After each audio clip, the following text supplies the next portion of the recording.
কুশলের আড্ডা ঘরে আপনাদের সকলকে স্বাগত। আজ রবীন্দ্র জয়ন্তী, সেই উপলক্ষে প্রথমে আমরা সেরে নিই আমাদের বিশ্বকবির উদ্দেশ্যে কবি আমাদের রবীন্দ্রনাথ ঠাকুর, যিনি জন্মগ্রহণ করেছিলেন কলকাতার জোড়াসাঁকো ঠাকুর বাড়িতে। পিতা মহর্ষি দেবেন্দ্রনাথ ঠাকুর এবং পিতামহ ছিলেন প্রিন্স দ্বারকানাথ। জীবনে তিনি অজস্র কবিতা এবং গদ্য রচনা করেন। তিনি ইংরেজিতে গীতাঞ্জলি রচনার জন্য পেয়েছিলেন নোবেল পুরস্কার, সেটা 1913 খ্রিস্টাব্দে। আজ যেটা আমি পরিবেশন করব প্রথমে, তা হলো মৃত্যুঞ্জয় কবিতাটি। এই মৃত্যুঞ্জয় কবিতাটি রবীন্দ্রনাথের পরিশেষ কাব্যগ্রন্থের অন্তর। কবিতাটির রচনাকাল 17 আষাঢ় 1339। মৃত্যুঞ্জয় কবিতায় কবি জীবনে সব রকম দুঃখ অতিক্রম করে মৃত্যুকে জয় করার সংকল্প ঘোষণা করেছিলেন। মানুষ সাধারণত দুঃখের অভিঘাতকে ভয় পায়, তাই জীবনে যতদিন দুঃখ না আসে ততদিন দুঃখের আশঙ্কায় সে ভীত সন্ত্রস্ত হয়ে থাকে। তাই কিছু দুঃখ আসার পর তাকে আত্মসমর্পণ না করে নিজের শক্তিতে তাকে বলীয়ান হতে দেখা যায়। এর আশঙ্কা ভয়াবহ হলেও দুঃখ মোটেই কিন্তু ভয়াবহ নয়। শুধু দুঃখ নয়, আত্মশক্তিতে বলীয়ান হলে দুঃখের চেয়েও শক্তিশালী মৃত্যুকেও কিন্তু তখন দেখা যায়। মৃত্যু দৈহিক অস্তিত্বের অবসান ঘটালেও মানুষের আত্মিক যে শক্তি তাকে স্পর্শ করতে পারে না। মানুষ তখন হয়ে ওঠেন মৃত্যুঞ্জয়। এই উপলব্ধি থেকেই কবি ঘোষণা করেছিলেন, আমি মৃত্যুর চেয়ে বড়, এই শেষ কথা বলে যাব আমি। শুরু করছি মৃত্যুঞ্জয়। দূর হতে ভেবেছিনু মনে, দুর্জয় নির্দয় কাপে পৃথ্বী তোমার শাসনে, তুমি বিভীষিকা দুঃখীর বিদীর্ণ বক্ষে জলে তব লেলিহান শিখা।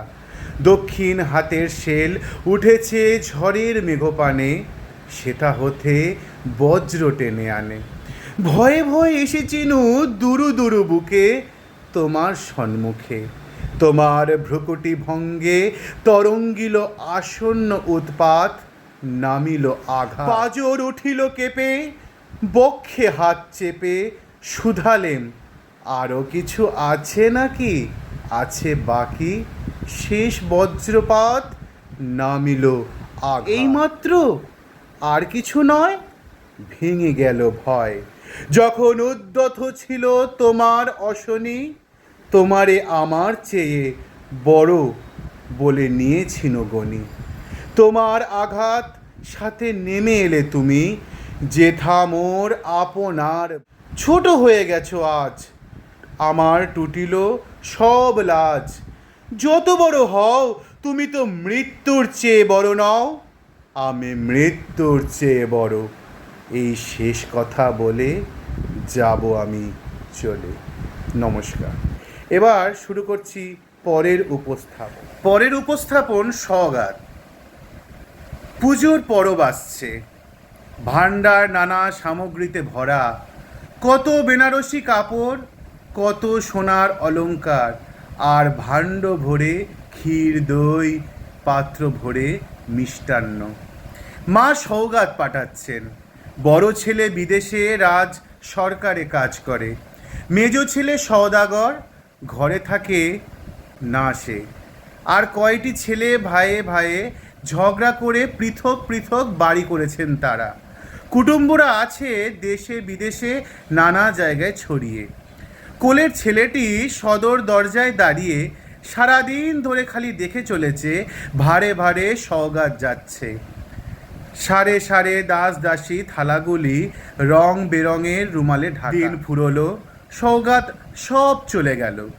দিনের শেষ নৈবেদ্যের সোনার ডালি নিয়ে সূর্যাস্তের শেষ আভা নক্ষত্র লোকের পথে নিরুদ্দেশ হলো। ছেলে ঘরে ফিরে এসে মাকে বলল, মা, সবাইকে তো তুই সওগাত দিলি, কেবল আমাকে না। মা হেসে বললেন, সবাইকে সব দেওয়া হয়ে গেছে, এখন তোর যদি বাকি রইল এই দেখ। এই বলে মা তার কপালে চুম্বন করলেন। ছেলে তখন কাঁদো কাঁদো সুরে বললেন, সওগাত কি আমি পাবো না? যখন দূরে যাবি তখন সওগাত পাবি, আর যখন কাছে থাকি তখন তোর হাতের কোনো জিনিস আমায় দিবি নে। মা তাকে দুহাত বাড়িয়ে কোলে নিলেন, বললেন, এই তো আমার হাতের নমস্কার। এরপর একটি কবিগুরুর গান। তুমি ডাক দিয়েছ কোন সকালে, কেউ তা জানে না। তুমি ডাক দিয়েছ কোন সকালে, আমার মন যে কাঁদে আপন মনে, কেউ তা মানে না। তুমি ডাক দিয়েছ কোন সকালে, কেউ তা জানে না। ফিরি আমি উদাস পানে, তাকাই সবার মুখের পানে। ফিরি আমি উদাস প্রাণে, তাকাই সবার মুখের পানে। তোমার মতন এমন টানে কেউ তো টানে না। তুমি ডাক দিয়েছ কোন সকালে, কেউ তা জানে। বেজে উঠে পঞ্চমেশ্বর, কেঁদে উঠে বন্ধ এ ঘর। বাহির হতে দুয়ারে কর, কেউ তো হানে না। বেজে উঠে পঞ্চমেশ্বর, কেঁদে উঠে বন্ধ এ ঘর। বাহির হতে দুয়ারে কর, কেউ তো হানে। আকাশে কার ব্যাকুলতা, বাতাস বহে কার বারতা। আকাশে কার ব্যাকুলতা, বাতাস বহে কার বারতা। এ পথে সেই গোপন কথা কেউ তো আনে না। ডাক দিয়েছ কোন সকালে, কেউ তা জানে না। আজকের মতো এতটুকুই। আজ আমরা কবিগুরুর কবি প্রণামে স্মরণ করলাম আমাদের বিশ্বকবি রবীন্দ্রনাথ ঠাকুরকে।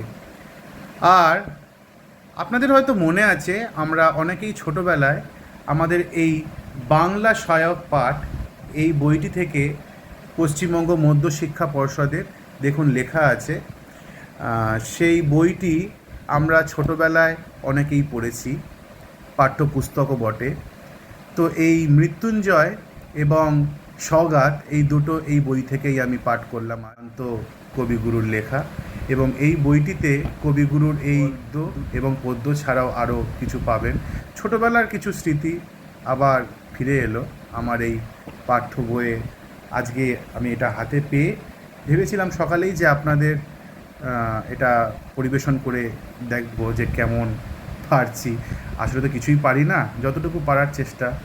আর আগের বছর আপনাদের মনে আছে হয়তো আমি কর্তার ভূত পাঠ করেছিলাম, যেটা সাহিত্য চর্চা বলে একটি বই, আমরা ছোটোবেলায় ওই বইটিও পড়েছি, সেখান থেকে পড়েছিলাম, একাদশ শ্রেণীর বই, পাঠ্যপুস্তক। তো এই ছিল আজকের কুশলের আড্ডাঘরে।